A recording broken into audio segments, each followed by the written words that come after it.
பிலிப்பியரின் புஸ்தகம் 4ஆம் அதிகாரம் 13ஆம் வசனம். என்னை பலப்படுத்துகிற கிறிஸ்துவினாலே எல்லாவற்றையும் செய்ய எனக்கு பலன் உண்டு.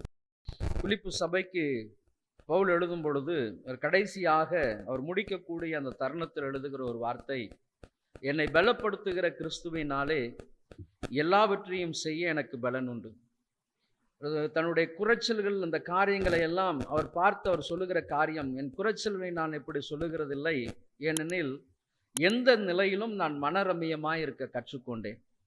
தாழ்ந்திருக்கவும் எனக்கு தெரியும், வாழ்ந்திருக்கவும் எனக்கு தெரியும். எவ்விடத்திலும் எல்லா சூழ்நிலைகளிலும் திருப்தியாய் இருக்கவும், பட்டினியாய் இருக்கவும், பரிபூரணம் அடையவும், குறைவுபடவும் போதிக்கப்பட்டேன்.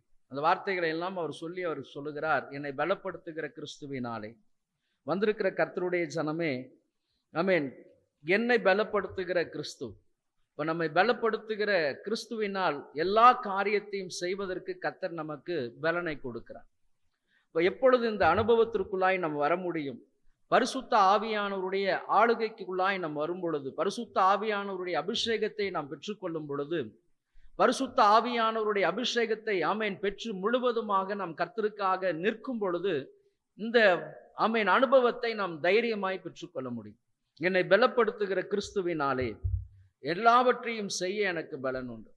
இன்றைக்கு அநேகருடைய வாழ்க்கை தோல்வியாய் இருப்பதற்கு காரணம் என்ன? என் வாழ்க்கையில் நான் கிறிஸ்துவை பிரதிபலிக்க முடியாதபடிக்கு, கிறிஸ்துவின் சாயலை வெளிப்படுத்த முடியாதபடிக்கு இருக்கிற காரியம் என்ன அப்படின்னு சொன்னா, கிறிஸ்தவர்களுடைய வாழ்க்கையில் காணப்படுகிறதான ஆமென் தோல்வியின் ஜீவியம் பரிசுத்த ஆவியானவருடைய அபிஷேகத்தை பெற்றுக்கொள்ளாமல் இருப்பது. அதனால் அநேகருடைய வாழ்க்கையில் என்ன காண முடியல? அன்பை காண முடியாதபடி, சந்தோஷத்தை காண முடியாதபடி, அந்யோன்யத்தை காண முடியாதபடி, ஐக்கியத்தை காண முடியாதபடி, ஒரு வெறுமையான ஒரு பாத்திரமாய் காணப்படுகிறபடியினால் ஒரு சின்ன சின்ன சோதனைகளிலோ கூட நிற்க முடியாதவர்களாய் அவர்கள் விழுந்து விடுகிறார்கள். ஆகவேதான் பவுல் சொல்லுகிறார், எனக்கு வாழ்ந்திருக்கவும் தெரியவும், தாழ்ந்திருக்கவும் தெரியும். நான் திருப்தியாய் இருக்கவும் எனக்கு தெரியும், பட்டினியாய் இருப்பதற்கும் எனக்கு தெரியும். எல்லா சூழ்நிலைகளிலும் நான் எப்படி ஜீவிக்க முடியும்? மனரம்யமாய் ஜீவிக்க முடியும். ஆகவேதான் ஒருவன் கிறிஸ்துவுக்குள் இருந்தால் புதிய சிருஷ்டி, பழையவைகள் ஒழிந்தன, எல்லாம் புதிதாயின. வந்திருக்கிற கர்த்தருடைய ஜனமே, இன்றைக்கு நன்றாய் அறிந்து கொள்ளுங்க, என்னை பலப்படுத்துகிற கிறிஸ்துவினால் எல்லாவற்றையும் செய்ய எனக்கு பலன் உண்டு. அப்ப எல்லாவற்றையும் செய்ய, அப்ப முதலாவதாக என்னை பலப்படுத்துகிற கிறிஸ்துவு ஆமென் பரிசுத்த ஆவியானவரால் அபிஷேகம் பண்ணப்பட்டவனாய் நான் காணப்படும் பொழுது நான் எல்லாவற்றையும் செய்ய எனக்கு பலன் உண்டு. ஆகவே தான் அப்போஸ்தலர் 10:38 வாசிக்கும் பொழுது, நசரனாகிய இயேசுவை தேவன் பரிசுத்த ஆவியினாலும் வல்லமையினாலும் அபிஷேகம் பண்ணினார். தேவன் அவரோடு கூட இருந்தபடியினால், அதை நீங்க நல்லா வாசிக்கும் பொழுது, நசரனாகிய இயேசுவை தேவன் பரிசுத்த ஆவியினாலும் வல்லமையினாலும் அபிஷேகம் பண்ணினார். தேவன் அவரோடு கூட இருந்தபடியினால் அவர் நன்மை செய்கிறவராயும் பிசாசின் பிடியில் இருக்கிற அநேகரை விடுதலையாக்குகிறவராகவும் அவர் சுற்றித்திருந்தார். வந்திருக்கிற கர்த்தருடைய ஜனமே, அப்ப பரிசுத்த ஆவியினாலும் வல்லமையினாலும் நிரப்பப்படுகிற ஒரு அனுபவத்திற்குள்ளாய் நீங்கள் வரும் பொழுது எல்லாவற்றையும் சகித்து நீங்களும் பவுலை போல சொல்ல முடியும், என்னை பலப்படுத்துகிற கிறிஸ்துவினால் எல்லாவற்றையும் எனக்கு செய்ய பலன் உண்டு. எல்லாவற்றையும் செய்ய. இப்போ ஒரு சில காரியங்கள், அப்போ இந்த காரியங்கள், ஐயா என்னை பலப்படுத்த எப்படி என்னை ஆண்டவர் பலப்படுத்துவார்? பரிசுத்த ஆவியானவருடைய அபிஷேகத்தினால். அப்ப கர்த்தருடைய வார்த்தை உங்களை பலப்படுத்தும். கர்த்தருடைய வார்த்தை. இப்ப பரிசுத்த ஆவியானவருடைய அபிஷேகத்தை பெற்ற மனுஷனோடு கூட கர்த்தர் என்ன பண்ணுவார்னா பேச ஆரம்பிப்பார். இப்ப கர்த்தருடைய வார்த்தை என்ன பண்ணும் அப்படின்னு சொன்னா, உங்களை பலப்படுத்துவது மாத்திரமல்ல, எந்த ஒரு காரியத்தையும் செய்து முடிக்கிறவளாய் மாற்றும். அப்ப முதலாவதாக கர்த்தருடைய வார்த்தையின் மூலமாய் கர்த்தர் என்னை பலப்படுத்துகிறார். வார்த்தையின் மூலமாக தான் கர்த்தர் என்னை பலப்படுத்துகிறார். ஆகவேதான் கர்த்தருடைய வார்த்தை தாவீதுக்கு உண்டாகி, கர்த்தருடைய வார்த்தை சிம்சோனுக்கு உண்டாகி, கர்த்தருடைய வார்த்தை ஆமென் கிதியோனுக்கு உண்டாகி, இப்படியெல்லாம் பார்த்து கொண்டு இருக்கிறவ கர்த்தருடைய வார்த்தை வரும்பொழுது என்ன அப்படின்னு சொன்னா, பலன் உண்டாகும். யார் யாருக்கெல்லாம் கர்த்தர் அப்படிப்பட்ட பலனை கொடுக்கிறார் அப்படின்னு சொன்னா, பயந்து கொண்டு இருக்கிறவர்கள், பாதுகாப்பா இல்லாத ஜனங்கள், கைவிடப்பட்ட சூழ்நிலையில் இருக்கிற ஜனங்கள், யார் எங்களை தேற்றுவார் என்று இருக்கிற ஜனங்களுக்கு கர்த்தருடைய வார்த்தை அப்படி உண்டாகும். கர்த்தருடைய வார்த்தை. ஆகவேதான் மரண இருளில் இருக்கிற ஜனங்கள் எல்லாரும் ஒரு பெரிய வெளிச்சத்தை கண்டார்கள். எப்பொழுது? மனம் திரும்புங்கள், பரலோக ராஜ்யம் சமீபமாய் இருக்கிறது. ஆமென். அப்ப அந்த வார்த்தைகள் கேட்கும் பொழுது ஒரு புதிய பலனை கர்த்தர் கொடுக்கிறார். எப்பொழுதெல்லாம் நாம் ஆமென் ஆமென் சோர்ந்து போய் காணப்படுகிறோமோ அப்பொழுதெல்லாம் கர்த்தர் நமக்கு வார்த்தையின் மூலமாக தான் பலப்படுத்தி திடப்படுத்தி ஆமென் கொண்டு போகிறார். ஆகவேதான் என்னை பலப்படுத்துகிற கிறிஸ்து. அப்ப கர்த்தருடைய வார்த்தையின் மூலமாய் பலப்படுத்துகிறார். ஒரு 4 காரியங்கள் கர்த்தர் ஆமென் எப்படியெல்லாம் நம்மை பலப்படுத்துகிறார் என்று சொல்லி பார்க்கும் பொழுது ஆமென் முதலாவதாக நீங்க வாசிக்கலாம் 2 ராஜாக்களின் புஸ்தகம் 3ஆம் அதிகாரம் 15ஆம் வசனம் 16ஆம் வசனம் வாசிங்க. ம் ம் ம் ம் ஆ ம் ம் ம் ம் ஆமென். ஏதோமின் வனாந்திர வழியாக 3 ராஜாக்கள், இஸ்ரவேலின் ராஜா, யூதாவின் ராஜா, ஏதோமின் ராஜா 3 பேரும் யுத்தத்திற்கு போறாங்க. மோவாப்புடைய ராஜா எதிர்த்து நிற்கும்படியாக. அப்ப மோவாவுக்கு விரோதமாக இந்த 3 ராஜாக்கள் போகும் பொழுது ஏதோமின் வனாந்திர வழியாய் போய்கொண்டிருக்கிறாங்க. 7 நாட்கள் அவர்களுக்கு என்ன இல்லையா ஆமென் தண்ணீர் இல்லாமல் போயிற்று. 7 நாட்கள் அவர்கள் சுற்றித் திரிந்து அவர்களுக்கு தண்ணீர் இல்லாமல் போயிற்று. அப்போ அந்த நேரத்துல தான் யோசபாத் சொல்லுகிறார், நம்மிடத்தில் கர்த்தரிடத்தில் நாம் கர்த்தரிடத்தில் விசாரிக்கும்படி கர்த்தருடைய தீர்க்கதரிசி யாரும் இல்லையா கர்த்தருடைய வார்த்தைக்காக. அப்ப 3 ராஜாக்கள் யுத்தத்திற்காக போகும் பொழுது அவர்களுக்கு என்ன இல்லையா 7 நாட்கள் அந்த வனாந்திர வழியாக போனபடியினால் தண்ணீர் இல்லாத ஒரு சூழ்நிலை. இப்ப எல்லாருக்கும் பயம் வந்துருச்சு, ஐயோ நாங்கள் மோவாப் இடத்துல போய் நாங்க மாட்டிக்கொண்டோமா என்று சொல்லி. அப்பதான் யோசபாத் கேட்கிறார், ஆமென் கர்த்தரிடத்தில் விசாரிக்கும்படி கர்த்தருடைய தீர்க்கதரிசி இல்லையா? அப்ப என்னை பலப்படுத்துகிற கிறிஸ்து. அப்ப 3 ராஜாக்களும் ஆமென் ஆட்களோடு கூட இருக்கிறாங்க, யுத்த வீரர்களோடு கூட இருக்கிறாங்க. ஆனால் எங்கே தங்களுக்கு ஆபத்து வந்து விடுவோமோ, எங்கே நாங்கள் மாண்டு விடுவோமோ ஒரு பயம் வந்தவுடன் அவர்கள் தேடுகிற ஒரு காரியம் கர்த்தருடைய தீர்க்கதரிசி இங்கே இல்லை. யார் இருக்கிறாங்க? கர்த்தருடைய தீர்க்கதரிசி யார் இருக்கிறார்கள்? ஆகவேதான் கர்த்தருடைய வார்த்தை பவுல் சொல்லுகிறார், என்னை பலப்படுத்துகிற கிறிஸ்துவினாலே. கர்த்தருடைய வார்த்தை சோர்ந்து போய் இருக்கிற ஒரு மனுஷனை பலப்படுத்தும், வழி தெரியாது இருக்கிற மனுஷனுக்கு வழியை காண்பிக்கும். ஆமென் மரண பிடியில் இருக்கிறவனுக்கு அந்த மரணத்திலிருந்து ஆமென் எழும்பும்படியான ஜெயத்தை கொடுக்கும். ஆகவேதான் ஆமென் என்னை பலப்படுத்துகிற கிறிஸ்துவினாலே. ராஜாக்கள் சோர்ந்து போகிற நேரத்தில் தேடினாங்க, ஐயா இந்த இடத்தில் கர்த்தருடைய தீர்க்கதரிசிகள் யார் இருக்கிறார்? கர்த்தருடைய தீர்க்கதரிசி. அப்போ ஆமென் எலியாவுடைய கைகளுக்கு தண்ணீர் வார்த்த சாப்பாத்தின் குமாரனாகிய எலிசா இருக்கிறான். உடனடியாக கொண்டு வரும் பொழுதுதான் எலிசா சொல்லுகிற ஒரு வார்த்தை, ஆமென் சுரமண்டலக்காரனை கொண்டு வாங்க. சுரமண்டலக்காரன் வாசிக்கும் பொழுது கர்த்தருடைய ஆவியானவர் அவன் மீது இறங்கினது மாத்திரமல்ல, இந்த பள்ளத்தாக்கு எங்கும் வாய்க்கால்களை வெட்டுங்க. அதன் பின்பதாக நீங்கள் காற்றையும் காண மாட்டீர்கள், மழையையும் காண மாட்டீர்கள். ஆமென் இந்த ஆடு மாடுகள் நீங்கள் ஆமென் ஆனாலும் நீங்களும் உங்கள் ஆடு மாடுகளுக்கும் உங்கள் மிருக ஜீவன்களும் கொடுக்கும்படியாக இந்த பள்ளத்தாக்கு தண்ணீரால் நிரப்பப்படும். வந்திருக்கிற கர்த்தருடைய ஜனமே, ஆமென் எங்கே நாங்கள் மாண்டு விடுவோம் ஐயா. ஆமென் ஏதோ ஒரு காரியத்தில் நாங்கள் அகப்பட்டு விட்டோம் என்று சொல்லி அந்த 3 ராஜாக்களும் பயந்த நேரத்தில் கர்த்தருடைய ஆமென் ஊழியக்காரன் கர்த்தருடைய தீர்க்கதரிசியின் மூலமாய் ஒரு வார்த்தை வந்தது. ஆமென் பலன் உண்டாயிற்று. ஆமென் மாத்திரமல்ல, வெறும் அந்த தண்ணீருக்காக மாத்திரமல்ல, கர்த்தருடைய வார்த்தை அந்த மனுஷனுக்கு ஆமென் சொல்லும் பொழுது, மோவாபியரும் உங்களுடைய கரத்தில் நான் ஒப்பு கொடுப்பேன். ஆமென் நீங்க என்ன காரியமாய் வந்தீர்களோ அந்த காரியத்தையும் நீங்கள் செய்து முடிப்பீர்கள், மோவாபியரையும் உங்களுடைய கரத்தில் ஒப்பு கொடுப்பேன் என்று சொல்லி கர்த்தருடைய வார்த்தை வந்த பொழுது அவர்கள் பலப்பட்டாங்க. ஆமென் யுத்தம் செய்து முழுவதுமாய் ஜெயத்தை பெற்றார்கள். வந்திருக்கிற கர்த்தருடைய ஜனமே, ஆமென் கர்த்தருடைய வார்த்தை, கர்த்தர் என்னை எப்படி பலப்படுத்துவார்? வார்த்தையின் மூலமாய் பலப்படுத்துவார். அப்ப அந்த வார்த்தையை நான் பெற்றுக்கொள்ள வேண்டும் என்று சொன்னால் நான் பரிசுத்த ஆவியினால் நிரப்பப்பட்டவளாய் நான் காணப்பட வேண்டும். அப்ப நிரம்பி வழிகிற ஒரு மனுஷனோடு கர்த்தருடைய ஆமென் சத்தம் கேட்டுக்கொண்டே இருக்கும். ஆமென் நிரம்பி வழிகிற ஆமென் மனுஷியோடு கர்த்தர் பேசிக்கொண்டே இருப்பார். ஆமென் உணர்த்தி கொண்டே இருப்பார்.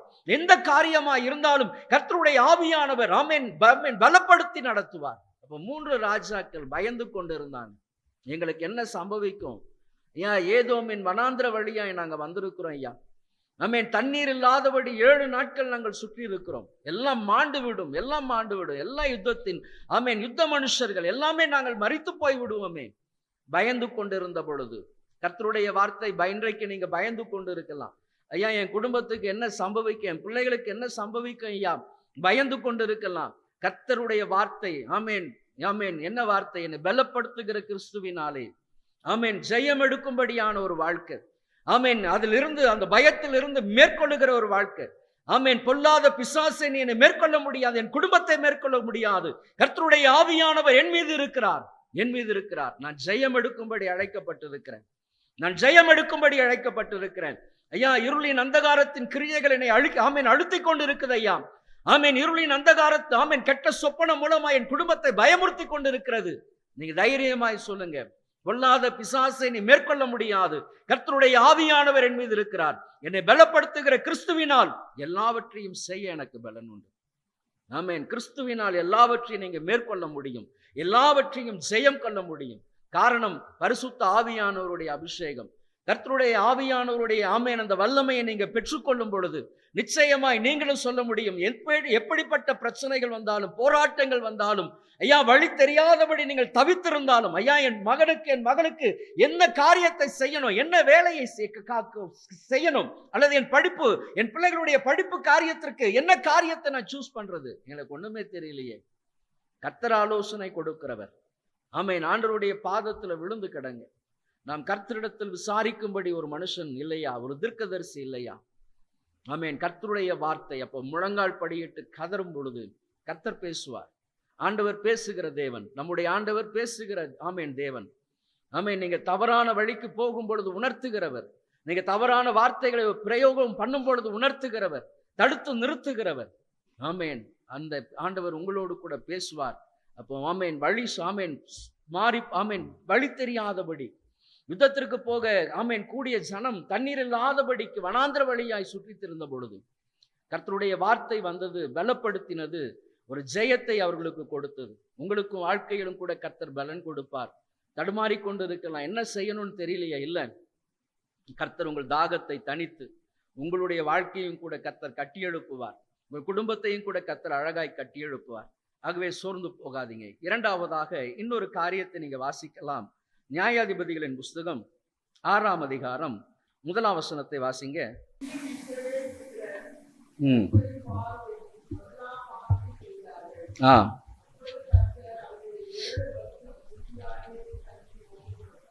ஆமென். நியாயாதிபதிகளுடைய நாட்களில் ஆண்டவரை விட்டு தூரமாய் போன பொழுது கர்த்தர் என்ன பண்ணினாரா, அவர்களை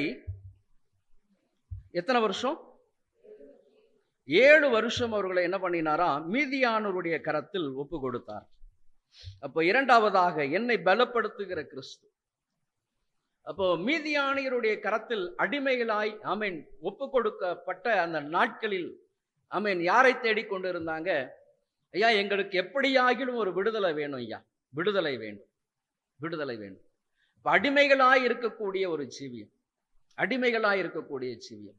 இந்த அடிமையின் ஜீவியம் என்பது பாவம் நிறைந்த ஒரு வாழ்க்கை, அசுத்தம் நிறைந்த ஒரு வாழ்க்கை, கர்த்தரை விட்டு பின்வாங்கி போகிற ஒரு வாழ்க்கை.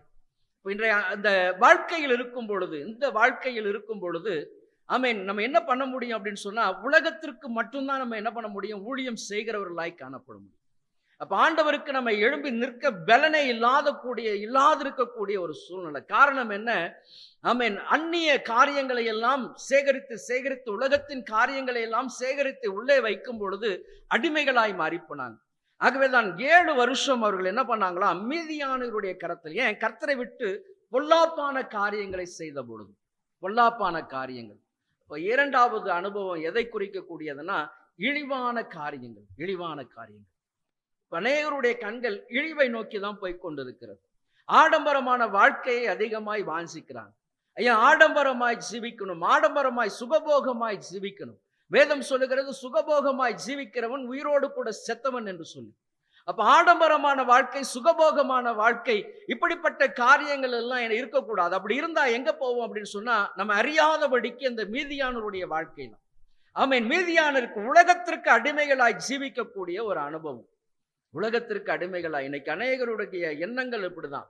ஐயா, உலகத்துல நாங்க வாழும் பொழுது நல்லா எல்லாவற்றிலும் நான் சுகமாய் நான் ஜீவிக்கணும், எல்லா விதமான இன்பங்களை நான் அனுபவிக்க வேண்டும், சுகபோகமாய் நான் ஜீவிக்கணும். நான் மட்டும் இல்லை, என்னை சார்ந்த என் குடும்பம், என் மனைவி, பிள்ளைங்க எல்லாமே ஆடம்பரமாய் ஜீவிக்கணும், நல்ல கார் வாங்கணும், நல்ல பைக் வாங்கணும், ஆமேன், பெரிய வீடு கட்டணும். இப்படிப்பட்ட காரியங்கள் தான் ஆமேன் அநேகருடைய சிந்தைகளில் காணப்படுது. இதுதான் அடிமைத்தனம். கர்த்தரை விட்டு இப்படிப்பட்ட வாழ்க்கை விசாலம் ஆகும் பொழுது என்ன நேரிடும் அப்படின்னு சொன்னா, ஆமேன், அந்த இடத்துல ஆண்டவர் கிரியை செய்ய மாட்டார், ஆண்டவர் கிரியை செய்ய மாட்டார்.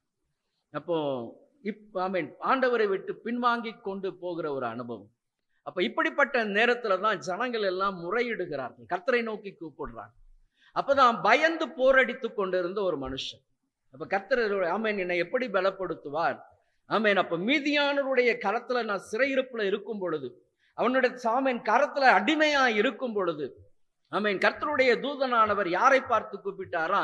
கிதியோனை பார்த்து, பராக்கிரமசாலியே கர்த்தர் உன்னோடு கூட இருக்கிறார். ஆமேன், பராக்கிரமசாலியே கர்த்தர் உன்னோடு கூட இருக்கிறார். இப்ப வாசிக்கல அந்த 14வது வசனம்.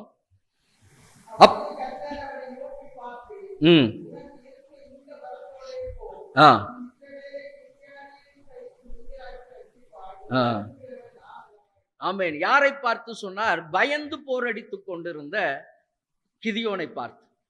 பயந்து போரடி, எப்போ வருவான் மீதியான், எப்போ வருவாயா? வேளாண்மைகள் எல்லாவற்றையும் செழித்து விடுவான். நாங்கள் கடினமாக உழைத்து நாங்கள் ஆமேன் ஆமேன் விதைத்து வைக்கிற காரியங்களை எல்லாம் என்ன பண்ணிடுவான்? ஒரே நேரத்துல நாசம் பண்ணிடுவாயா. அப்ப விளைச்சல்களை எல்லாம் அழித்து விடக்கூடிய சூழ்நிலையில தான் பயந்து போரடித்து கொண்டிருந்த கிதியோனை பார்த்து கர்த்தருடைய தூதனானவர் சொல்லுகிறார், பராக்கிரமசாலியே கர்த்தர் உன்னோடு கூட இருக்கிறார். ஆமேன். மாத்திரமல்ல, அவன் சொல்லுகிற வார்த்தை, உனக்கு இருக்கிற இந்த பலத்தோடு போ, உனக்கு இருக்கிற இந்த பலம். அப்ப என்னை பலப்படுத்துகிற கிறிஸ்து, ஆமேன், என்னை பலப்படுத்துகிற கிறிஸ்து, ஆமேன், அடிமைத்தனத்திலிருந்து மறுபடியுமா என்ன பண்ணுவார்னா தூக்கி நிறுத்த அவர் எனக்கு போதுமானவராய் இருக்கிறார்.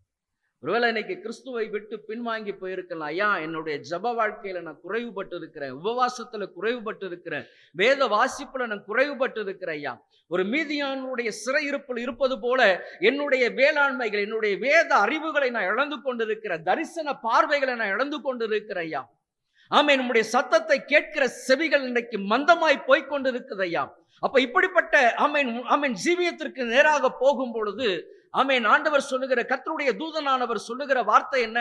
உனக்கு இருக்கிற இந்த பலத்தோடு போ, உனக்கு இருக்கிற இந்த பலத்தோடு போ. ஆமேன். அப்போ ரட்சிக்கப்படுவதற்கு அல்லது ஆமேன் அந்த கூட்டத்தை, மீதியானவருடைய கூட்டத்தை ஆமேன் எதிர்த்து நிற்பதற்கு கர்த்தர் தெரிந்து கொண்ட பாத்திரம் யாருன்னு சொன்னா கிதியோன். கிதியோன் பயந்து கொண்டிருந்த ஒரு மனுஷன், பயந்து கொண்டிருந்த மனுஷன். ஆனா கர்த்தருடைய வார்த்தை அந்த மனுஷனுக்கு வந்தவுடன் ஆமேன் யுத்தத்திற்கென்று ஆட்களை கூட்டிக் கொண்டு போகிறார். எத்தனை பேர் போனாங்களாம்? வெறும் 300 பேரை கொண்டு கடற்கரை மணலுக்கு அதிகமான திரட்சியான ஜனம். 7ஆம் அதிகாரத்துல நீங்க வாசிக்கலாம். 7ஆம் அதிகாரத்துல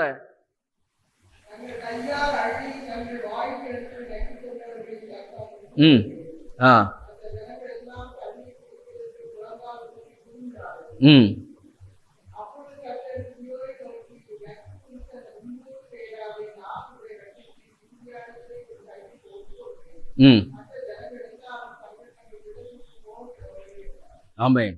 அப்போ இன்னும் வாசிக்கலாம். இந்த 12ஆம் வசனம், மீதியானியரும்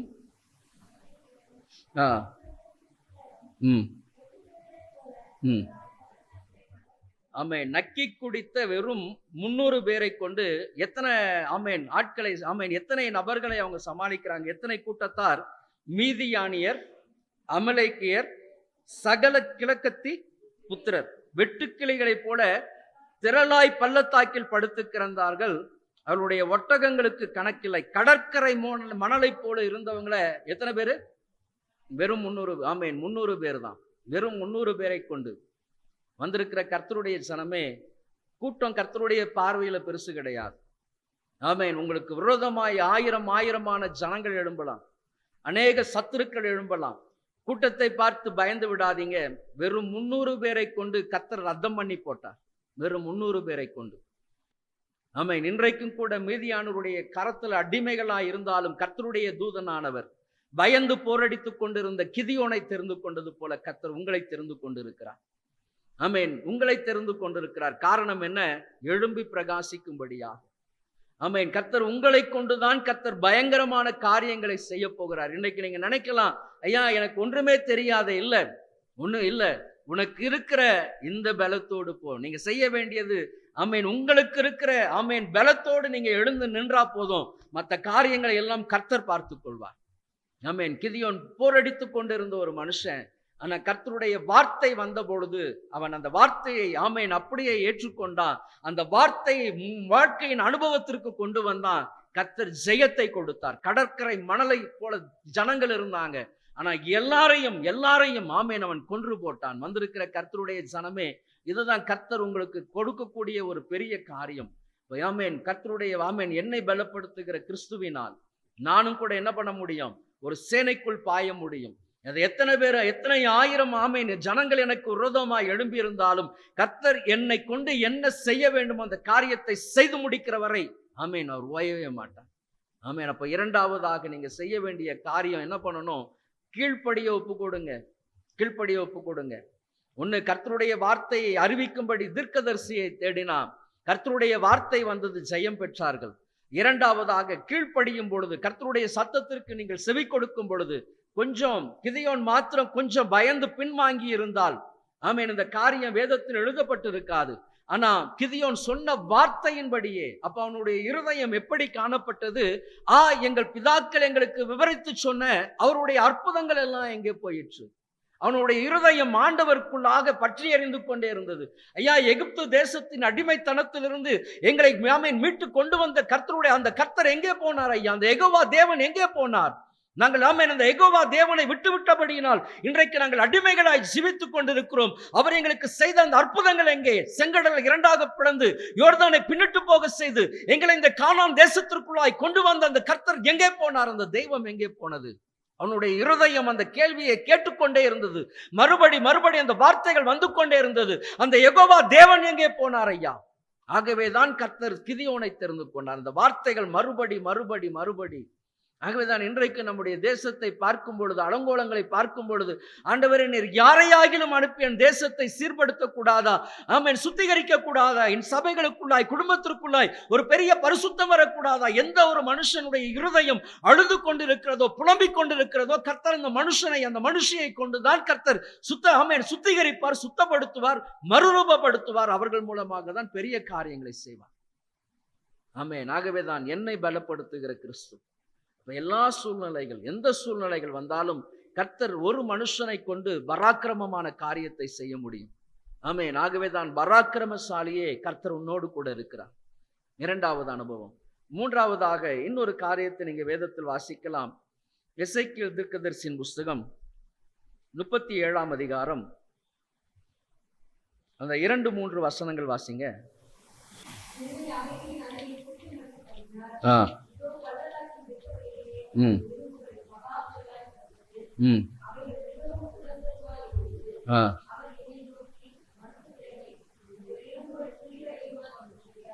ஆமென். அப்ப 4ஆம் வசனத்தை வாசிக்கும் பொழுது, அப்பொழுது அவர் இந்த எலும்புகளை குறித்து தீர்க்க தரிசனம் உரைத்து அவைகளை பார்த்து சொல்ல வேண்டியது என்னவென்றால், உலர்ந்த எலும்புகளே கர்த்தருடைய வார்த்தையை கேளுங்க. உலர்ந்த எலும்புகள், நம்பிக்கையே இல்லாதிருக்கிற சனம். ஐயா, எனக்கு சுகமே ஆகாது ஐயா, எனக்கு சுகமே ஆகாது. அல்லது என் குடும்பம் ஒரு மனமாய் ஜீவிக்க முடியாது. அல்லது ஆமென் எங்க வாழ்க்கையில எல்லாமே முடிஞ்சு போச்சு ஐயா, இனிமேல் தழைப்பதற்கு ஒன்றுமே கிடையாது. அல்லது ஆசீர்வாதமாய் ஜீவிப்பதற்கு வழியே கிடையாது. நம்பிக்கையே இல்லாதபடிக்கு வாழ்ந்து கொண்டிருக்கிற சனம். நம்பிக்கையே இல்லாதபடிக்கு. மற்றவங்கள மாதிரிலாம் ஐயா என்னால் ஜெபிக்க முடியாது ஐயா, மற்றவங்கள மாதிரிலாம் எனக்கு வேதம் வாசிக்க தெரியாது. மற்றவர்களை பார்த்து தன்னையே கீழ்ப்படுத்துகிற ஒரு அனுபவம். அதே போல தாழ்வு மனப்பான்மை ஒதுங்கி போய் கொண்டிருக்கிறது. நம்பிக்கையே இல்லாதபடி. நான்லாம் படிச்சு எங்கெங்க பெரிய ஆளா வரப்போறேன், நமக்கு படிப்பே ஏற மாட்டேங்குது. இப்படிப்பட்ட ஒரு சில தாழ்வு மனப்பான்மை. அப்போ இப்படிப்பட்ட சூழ்நிலையில ஜீவிக்கிற ஆமென் இஸ்ரவேல் ஜனம். இப்படி எங்களை எல்லாம் மீட்பதற்கு யார் வரப்போறாங்க? ஆமென். எங்களை சரியாய் ஆமென் நடத்தக்கூடிய மனுஷர் யார்? மனுஷி யார்? ஐயா, நான் எங்க போகணும்னு தெரியாதபடி, வழி தெரியாதபடி நான் போய்கொண்டு இருக்கிறேன். நம்பிக்கையே இல்லாத இருக்கிற ஒரு வாழ்க்கை. நிறைய பேர் சொல்லுவாங்க, என்னங்க வாழ்ந்து என்ன சாதிச்சிட்டோம்? ஒண்ணுமே இல்லையே, ஒண்ணுமே இல்லை. வாழ்க்கையில எந்த விதமான பிடிப்புகள் இல்லை. என் வாழ்க்கை முழுசும் கசப்பு தான் இருக்கு, கசப்பு தான் இருக்கு. நான் சொல்லிக்கொள்ளும்படியாக என் வாழ்க்கையில எந்த ஒரு ஆமென் ஆசீர்வாதமே இல்லை, எந்த ஒரு ஆசீர்வாதம் இல்லை. நான் ஏன் வாழ்றேன்னு எனக்கே தெரியல. நம்பிக்கையே இல்லாதபடி வாழ்ந்து கொண்டிருக்கிற ஜனம். ஆமென். அப்போ இந்த அனுபவத்தில் இருக்கக்கூடியவர்கள், இந்த அனுபவத்தில் ஒரு சிலர் எதை செய்தாலும் வாய்க்கலையா, எவ்வளவுதான் நான் பணத்தை செலவு பண்ணி பார்க்குறேன், ஏதாகிலும் ஒரு காரியம் எனக்கு சக்சஸ் ஆகும்னு சொல்லி எனக்கு ஒண்ணுமே நடக்க மாட்டேங்குதுயா, ஒண்ணுமே நடக்க மாட்டேங்குது. உலர்ந்து போய் நம்பிக்கையே இல்லாம வீட்டில் உட்கார்ந்து இருக்கிறேன். இனி என்னத்தை செய்யறது? என்னை ஆண்டவர் விட்ட வழி. ஆமென். அப்ப இப்படிப்பட்ட ஜனங்களுக்கு தான் கர்த்தருடைய வார்த்தை. ஆமென். உலர்ந்த எலும்புகளே கர்த்தருடைய வார்த்தையை கேளு. உலர்ந்த எலும்புகளே கர்த்தருடைய வார்த்தையை கேளு. அப்ப உலர்ந்து போய் ஜீவித்த ஆமென் கர்த்தருடைய ஜனம். ஆமென். வேத புஸ்தகத்தில் ஒரு நல்ல மனுஷன் ஈசாக்கை குறித்து நம்ம வாசிக்கிறோம். ஈசாக்கை குறித்து ஆதியாகமத்தின் புஸ்தகம் 26ஆம் அதிகாரம் 12ஆம் வசனம்.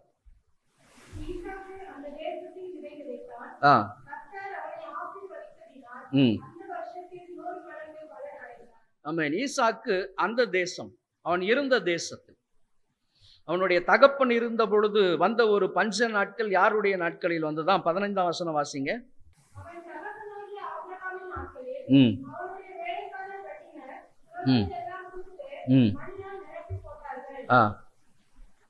ஆமென். அப்போ ஈசாக்கு அந்த தேசத்தில், அப்போ ஆபிரகாம் எகிப்துக்கு போனார். ஆனா கர்த்தர் என்ன சொன்னாருன்னா, நீ இந்த தேசத்தில் இரு. ஆகவேதான் ஈசாக்கு அந்த தேசத்தில், அந்த தேசத்தில் அவன் இருந்த இடத்தில் ஆமென் என்ன பண்ணினாரா? ஆமென் விதை விதைத்தார். மழை இல்லாத நாட்களில், அதான் உலர்ந்து போய் எல்லாரும் போயிட்டாங்க, அந்த ஊரை விட்டு எல்லாரும் போய் கொண்டு இருக்கிறாங்க. ஐயா, இனி இந்த ஊர்ல என்ன கிடையாது, எங்களுக்கு பிழைப்பு கிடையாதுயா, இனி இந்த இடத்துல எங்களுக்கு பிழைப்பு கிடையாது. அதனால நாங்க என்ன பண்றோம், இந்த இடத்தை விட்டு நாங்க மாறி வேற இடத்துக்கு போறோம். எங்க தண்ணீர் வளம் இருக்கிறதோ, நீர் வளம் இருக்கிறதோ, அல்லது எங்கே ஆசீர்வாதம் இருக்கிறதோ, வேலை இருக்கிறதோ, அந்த இடத்துக்கு நாங்க போகிறோம். இதுதான் உலர்ந்து போயிருக்கிற ஒரு அனுபவம், நம்பிக்கை இல்லாத ஜீவிக்கிற ஒரு அனுபவம். அப்ப ஆண்டவர் சொன்னார், ஈசாக்கு பார்த்து சொன்னார், என்ன பண்ணு, இங்கேயே இரு, இங்கேயே இரு. ஆகவேதான் ஈசாக்கு அந்த தேசத்தில் விதைத்த பொழுது கர்த்தர் என்ன பண்ணினாரா? அவனை ஆசீர்வதித்ததினால். எந்த ஒரு மனுஷன், எந்த ஒரு மனுஷி உலர்ந்து போய் நம்பிக்கை இல்லாத இருக்கிற நேரத்துல கர்த்தருடைய வார்த்தையை நம்பி ஆமென் இருக்கிறானோ, கர்த்தர் அவனை ஆசீர்வதிப்பார். நீ அதே இடத்துல இரு, நீ இந்த தேசத்தில் இரு, நீ ஆமென் கொடுக்கப்பட்ட இடத்துல இரு. நிறைய பேர் அப்படி இடம் மாறிலாம் நல்லா இருக்கலாமா அப்படிலாம் பார்ப்பாங்க. ஆமென் இடம் மாறிட்டா, ஐயா ஊர் மாறிட்டா, எல்லாம் மாறிட்டா, நான் ஆசீர்வாதமா வந்துருவேனா, கொஞ்சம் வீட்டை பார்த்தா நல்லா இருக்குமா, இப்படியெல்லாம் எண்ணங்கள் வரும். இல்ல, ஆமென். ஈசாக்கை கர்த்தர் என்ன பண்ணாரா? நீ அங்க இடத்துல இரு, பஞ்சம் வரும்பொழுது நீ அங்கேயே இரு, அங்கேயே இரு. ஆமென். உலர்ந்து போனவன் தான், ஆனா கர்த்தருடைய வார்த்தைக்கு அவன் கீழ்ப்படிந்தான். எந்த ஒரு மனுஷன் நம்பிக்கை இல்லாத நேரத்துல கர்த்தருடைய வார்த்தையை நம்புகிறானோ கர்த்தருடைய ஆசீர்வாதம் அந்த மனுஷன் மீது இருக்கும். அந்த வருஷத்தில் அவனுக்கு கர்த்தர் எப்படி ஆசீர்வதித்தாராம்? 100 மடங்கு ஆசீர்வதித்தார், 100 மடங்கு. ஆகவேதான் நம்பிக்கையுடைய சிறைகளை அரணுக்கு திரும்புங்கள், இரட்டிப்பான நன்மையை தருவேன், இன்றைக்கே தருவேன்.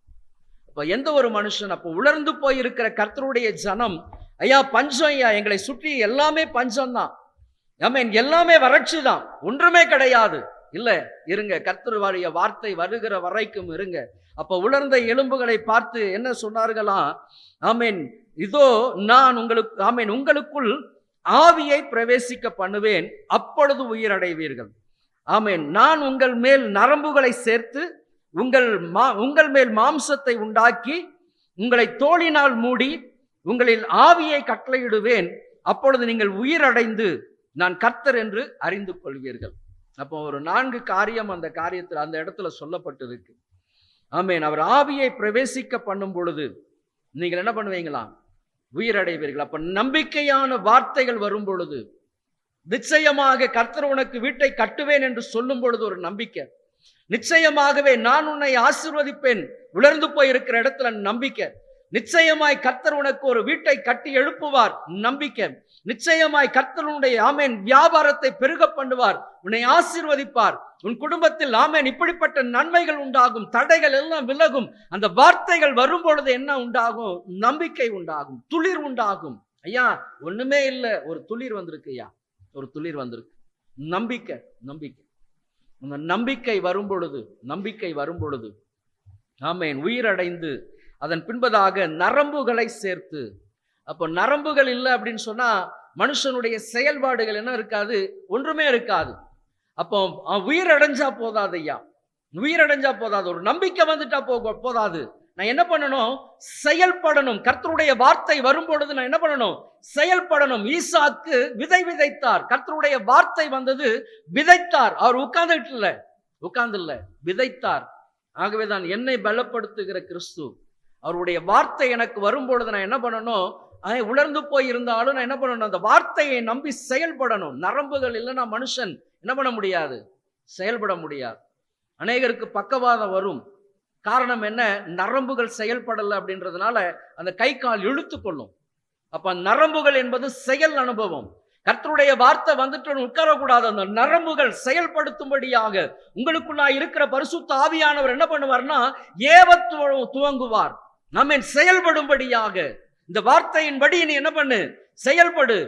ஆமென். படகை ஆமென் ஆழத்துக்கு தள்ளி போய் கொண்டு போய் என்ன பண்ணு? வலையை போடு. இப்ப வார்த்தைகள் வரும்பொழுது செயல்படணும். அதுதான் நரம்புகள். நரம்புகள் உண்டாகி அதன் பின்பதாக என்ன? மாம்சத்தை மூடி, மாம்சம் இல்லையா? இரண்டாவதாக ஆமென் மாம்சத்தை உண்டாக்கி, மாம்சம் எதை குறிக்கக்கூடியதுன்னா ஆமென் உங்களை என்ன பண்ணுவாரு? புஷ்டியாய் என் ஜனங்கள் வெளியே புறப்பட்டு போய் கொழுத்த கன்றுகளாக. அப்ப மாம்சம் எதை குறிக்கக்கூடியது? தேகத்தின் ஆரோக்கியத்தை குறிக்கக்கூடியது. மாம்சம் என்பது ஆரோக்கியம். அவங்க சரீரம் நல்லா இருந்தாதான் நீங்க என்ன பண்ண முடியும்? பலத்தோடு செயல்பட முடியும். அப்ப நரம்புகள் செயல்படும். ஆரோக்கியம் ஆமேன் மாம்சத்தினால் மூடி. ஆமேன். அடுத்தது தோலினால் மூடி. தோல் அடையாளப்படுத்தும். ஆமேன். எந்த மனுஷன் என்பது தோல் தான் அடையாளப்படுத்தும். கொஞ்சம் யோசனை பண்ணி பாருங்க. எல்லாமே வெள்ளை வெள்ளையர்னு இருந்தா யாருக்கா தெரியுமா? இப்ப நம்ம நிறம் காட்டி கொடுக்குது. அதே நேரத்துல தோலே இல்லாம இருந்ததுன்னா, இப்ப நம்ம கறி கடைக்கெல்லாம் போறோம், அங்க தோல் உரிக்கப்பட்டு தான் இருக்குது இல்லையா? அப்ப அந்த ஆட்டு எந்த ஆடு அப்படின்லாம் கண்டுபிடிப்போமா? இல்ல. அப்ப தோல் எதை குறிக்கக்கூடியது? அடையாளத்தை குறிக்கக்கூடியது. ஆமேன். அப்போ கிதியோன் அப்படின்னு சொன்னா கிதியோன், தாவீது அப்படின்னு சொன்னா தாவீது. அப்போ ஆமேன் கர்த்தருடைய தாசன், கர்த்தருடைய ஊழியக்காரன் அப்படின்னு சொன்னா ஒரு அடையாளம். ஐயா உலர்ந்து போயிருந்த மனுஷன், ஐயா நம்பிக்கை இல்லாத மரண படுக்கையில் இருந்த ஒரு மனுஷன். ஆனா கர்த்தருடைய வார்த்தை வந்த பொழுது அந்த மனுஷனுக்கு நரம்புகள் உண்டானது. மாம்சத்தை ஆமேன் கர்த்தர் கொடுத்தார். ஆமேன். அடுத்ததாக ஆரோக்கியத்தை கொடுத்தார், சுகத்தை கொடுத்தார், தோளினால் மூடினார், அடையாளப்படுத்தினார், எழும்பி நிற்க பண்ணினார். இப்ப மரணப்படுக்கையில் இருக்கிற ஒரு மனுஷனுக்கு நல்ல ஆரோக்கியம் வந்த பின்பதாக அந்த மனுஷன் எப்படி இருப்பான்? பலத்தோடு கூட இருப்பான். அதுதான் நம்பிக்கை இல்லாதபடி மரித்த சூழ்நிலையில இருந்தாலும் நாரி போன லாசருவை கர்த்தருடைய வார்த்தையை உயிர்ப்பித்து கொண்டு வந்தது போல ஆமேன் உங்களையும் கூட கர்த்தர் என்ன பண்ணுவார்னா அடையாளப்படுத்துவார். அப்போ நரம்புகள் கர்த்தருடைய வார்த்தை வந்தவுடன் என்ன பண்ணணும்? செயல்பட ஆரம்பிக்கணும். நம்பிக்கையே இல்லாம இருக்கலாம். ஆனா ஈசாக்கு விதைத்த பொழுது கர்த்தர் 100 மடங்கு ஆசீர்வதித்தார். செயல் இருக்கணும். கர்த்தருடைய வார்த்தை வந்துருச்சுன்னு உட்காரவே கூடாது. செயல்பட கர்த்தர் ஆரோக்கியத்தை கொடுத்து நடத்த உங்களை என்ன பண்ணுவார்னா அடையாளப்படுத்துவார். ஆமென். இந்த அனுபவம் என்னை பலப்படுத்துகிற கிறிஸ்துவினால். அப்ப அடையாளமாய் நீங்கள் ஜீவிக்கும் பொழுது கர்த்தருக்காக பெரிய காரியங்களை நீங்க செய்வீங்க. ஆமென். கடைசியாக ஒரு காரியத்தை நான் சொல்லி முடிக்கிறேன். இப்ப வாசிக்கலாம். ஆதியாகமத்தின் புஸ்தகம் 28ஆம் அதிகாரம் 11ஆம் வசனம் வாசிங்க.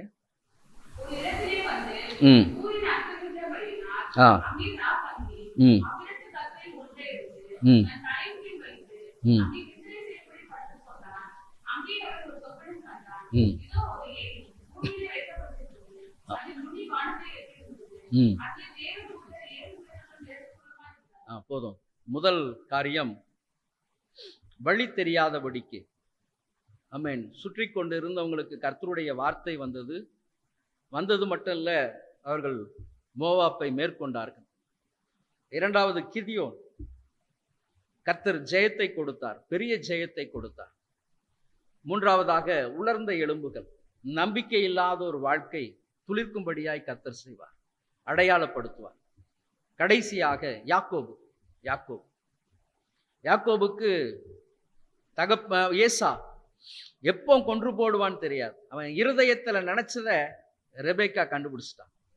ஆமென். இவனை என்றைக்காகிலும் நான் என்ன பண்ணுவேன், கொன்று போடுவேன். அது 27ஆம் அதிகாரத்தின் அந்த 41ஆம் வசனத்துல யாக்கோபை தன் தகப்பன் ஆசீர்வதித்தது நிமித்தம் ஏசா யாக்கோபை பகைத்து, என் தகப்பனுக்காக துக்கிக்கும் நாட்கள் சீக்கிரமாய் வரும், அப்பொழுது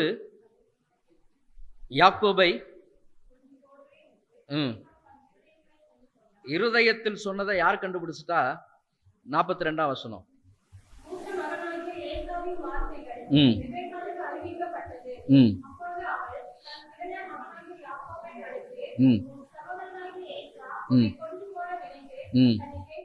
தேற்றிக் கொள்ளுகிறான். மனசுக்குள்ளேயே இருக்கிற மனுஷனை வெளியே தெரியாது, ஆனா உள்ளுக்குள்ளேயே வைத்து எப்படியாகிலும் என் தகப்பனார் கொஞ்ச நாட்கள்ல மரித்து போவார், அதுக்கு பின்னாடி நான் என்ன பண்ணுவேன், பழி வாங்குவேன். இந்த பழி வாங்குகிற உணர்ச்சி, அந்த முகத்தை வைத்து ஆமென் கண்டுபிடிச்சிட்டாங்க. எப்படியாகிலும் அவன் என்ன பண்ணுவான், யாக்கோபை கொன்று போடுவான்.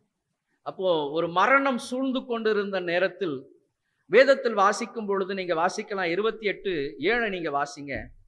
ஏன் கர்த்தருடைய வார்த்தை யாக்கோபுக்கு வந்தது? கீழ்ப்படிந்து. இந்த ஒரு வார்த்தை தான் போதும், இந்த ஒரு வார்த்தை தான். ஏன் கர்த்தர் யாக்கோபோடு கூட பேசணும்? ஏன் பேசணும்? ஆமென். அப்போ சகோதரனுக்கு பயந்து அவன் ஓடும் பொழுது அவனும் வாலிபன் தான். ஆனா அவன் பாருங்க, வேதம் சொல்லுகிறது, யாக்கோபு தன் தகப்பனுக்கும் தாய்க்கும் கீழ்ப்படிந்து. ஆமென். அப்போ என்னை பலப்படுத்துகிற கிறிஸ்து நான் எப்படி இருக்கணும்? கீழ்ப்படியும் பொழுது தான் கர்த்தருடைய சத்தம் எனக்கு கேட்கும். யாக்கோபுக்கு ஆமென் ஏசா மூர்க்கமா இருக்கிறான் அப்படின்னு தெரிஞ்ச உடனே எங்க போகணும், என்ன பண்ணணும் ஒன்றும் தெரியாது. ஆனா தன் தாய்க்கும் தகப்பனுடைய வார்த்தைக்கும் யாக்கோபு கீழ்ப்படிந்து அவர்கள் சொல் கேட்டு புறப்பட்டு போனான் லாபான் இடத்துல. அவன் புறப்பட்டு போகும் பொழுதுதான் என்ன நினைச்சிருப்போம், கொஞ்சம் யோசனை பண்ணி பாருங்க. தாயினுடைய அன்பு, தகப்பனுடைய அன்பை விட்டு நம்ம தூர இடத்துக்கு போகும் பொழுது, ஐயோ எங்க அம்மா வைக்கிற சமையல் எப்படி இருக்கும், எங்க அப்பா நல்ல ஆலோசனை கொடுப்பாரு. நம்ம தாய் தகப்பனை விட்டு தூர போக போக போக நம்ம இருதயம் என்ன ஆகும்னு சொன்னா கனத்து போகும். ஐயோ எங்களுடைய அம்மா அன்பை இனி நான் எப்போ பார்ப்பேன், என் தகப்பனுடைய அன்பை நான் எப்போ பார்ப்பேன். எல்லா விதமான இழப்புகள் மத்தியில தான் வருத்தத்தோடு, சந்தோஷமாய் அல்ல, வருத்தத்தோடு, ஒரு பக்கம் என்னுடைய சகோதரன் என்னை கொன்று போடுவான் ஐயா, ஒரு பயத்தோடு கூட போகும் பொழுதுதான் அந்த சாயங்கால வேளையில் என்ன பண்ண போறேன், என் வாழ்க்கை அடுத்த காரியம் என்ன, உனக்கு ஒண்ணுமே தெரியலையப்பா, என் வாழ்க்கையில் அடுத்தது என்ன வைத்திருக்கிறீங்க, எனக்கு ஒண்ணுமே தெரியலையே. ஆமென். அப்ப எல்லாவற்றையும் சூழ்நிலைகள் எல்லாம் எதிராக இருக்கும் பொழுதுதான் அந்த மனுஷன் கலங்கி போகிற நேரத்துல தான் ஆமென் அன்றைக்கு ஆண்டவர் பேசுகிறார், அந்த மனுஷனோடு, யாக்கோபோடு கூட பேசுகிறார். வந்திருக்கிற கர்த்தருடைய சனமே, இன்னைக்கு நீங்களும் கூட சோர்ந்து போய் வந்திருக்கலாம். என் வாழ்க்கையில என்னையா ஆமென். ஒரு பக்கம் வேதனை, சஞ்சலம், மன வருத்தம், பண விரயங்கள் தான், ஆசீர்வாதமே இல்லையே. ஒரு விதமான ஆமென் போராட்டத்தோடு கூட வந்து உட்கார்ந்துருக்கலாம். ஆனா இன்னைக்கு கர்த்தருடைய வார்த்தை, ஆமென், கீழ்ப்படிங்க, கர்த்தருடைய சத்தத்துக்கு கீழ்ப்படிங்க. கர்த்தருடைய சத்தத்துக்கு நீங்க கீழ்ப்படிந்து அவர் உங்களுக்கு என்ன சொல்லுகிறாரோ அதை செய்யும் பொழுது ஆமென் கர்த்தர் உங்களை ஆயிரமாய் ஆசீர்வதிப்பார். யாக்கோபு சொல்லும் பொழுது, வெறும் கோலும் கையுமாய் நான் போனேன், வெறும் கோலும் கையுமாக. தகப்பனும் தாய்க்கும் சத்தத்துக்கு கீழ்ப்படிந்தான் தன் மாமா வீட்டுக்கு போனார். ஆனா வெறும் கோலும் கையுமாக 20 ஆண்டுகள் கடினமான உழைப்பு. ஆமென். மாமா வீட்டுல விருந்து சாப்பிடல, 7 ஆண்டுகள் 2 பெண்களுக்காக வேலை செய்தார். ஆமென். அதன் பின்பதாக 6 ஆண்டுகள் கடினமான ஆமென் உழைப்பை கொடுத்தார். 10 ஆமென் அவருடைய சொல்லும் பொழுது ஆமென் என் கண்களுக்கு தூக்கம் தூரமா இருந்தது, நித்திரை தூரமா இருந்தது ஐயா.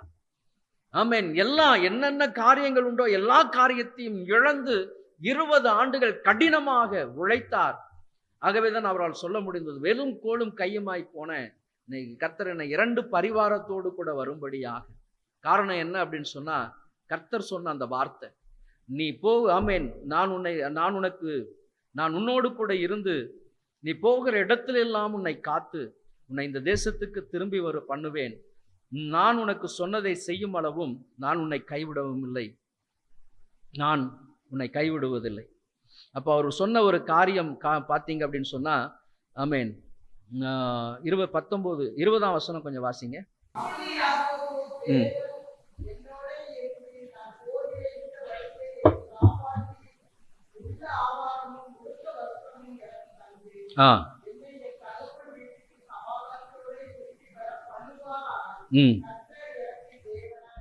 ஆமென். யாக்கோபுடைய ஒரு காரியம் பார்த்தீங்கன்னு சொன்னா, அவர் கொண்டு ஏறெடுத்தது, என்னை காப்பாற்றி எனக்கு ஆகாரமும் உண்ண ஆகாரமும் உடுக்க வஸ்திரமும் எனக்கு கொடுத்து என் தகப்பன் வீட்டுக்கு என்னை சமாதானமாய் திரும்பி வர பண்ணுவார் ஆனால். ஆமென். அப்போ யாக்கோபுடைய ஜெபம், ஆண்டவர் சொன்னார், அந்த கீழ்ப்படுதலின் சத்தத்துக்கு ஆமென் செவி கொடுத்தார். ஆண்டவர் பேசினார், நிச்சயமாக நான் உன்னை மறுபடி ஆமென் உன்னை கொண்டு வருவேன் என்று வாக்கு கொடுத்த தேவன். அதன் பின்பதாக இவர் ஒரு பொருத்தனை பண்றார். ஆமென். நம்ம வேதத்தில் வாசிக்கும் பொழுது, அவர் தூணுக்கு அபிஷேகம் பண்ணின எந்த இடத்துல ஆமென் வந்தாரோ அந்த இடத்துல எல்லா விதமான பொருத்தனைகளை கர்த்தர் நிறைவேற்றினார். அப்ப 20 ஆண்டுகள் கடினமான ஒரு ஆமென் இழப்பின் மத்தியிலும் கூட கர்த்தர் 2 பரிவாரங்களோடு கூட நிறைவாய் ஆசீர்வதித்தார். ஒரே வார்த்தை தான், என்னை பலப்படுத்துகிற கிறிஸ்துவினார். என்னை பலப்படுத்துகிற, எல்லாம் இழந்து போய் வந்திருக்கலாம், ஆமென், ஆண்டவர் உங்களுக்கு மறுபடியுமாய் ஒரு தருணத்தை கொடுக்கிறார். ஆமென். யாக்கோபை போல, ஐயா எல்லாம் போயிடுச்சு, என் தகப்பனுடைய அன்பு, தாயினுடைய அன்பு எல்லாம் இழந்து நான் போய்கிட்டு இருக்கிறேன், இல்லை, மறுபடியுமாய் கர்த்தர் உங்களை கட்டி எழுப்புவார். ஆமென். நிச்சயமாக நீங்கள் நினைக்கிற காரியங்களை எல்லாம் கர்த்தர் கைக்கூடி வர பண்ணுவார். இன்னைக்கு வெறுமையா இருக்கலாம், ஒன்றும் இல்லாத போல இருக்கலாம், இல்லை, வரும் நாட்கள் ஆமென் கர்த்தர் உங்களை மேன்மைப்படுத்துவார், ஆசீர்வதிப்பார். கண்களை மூடி செபிக்கலாமா? ஆமென்.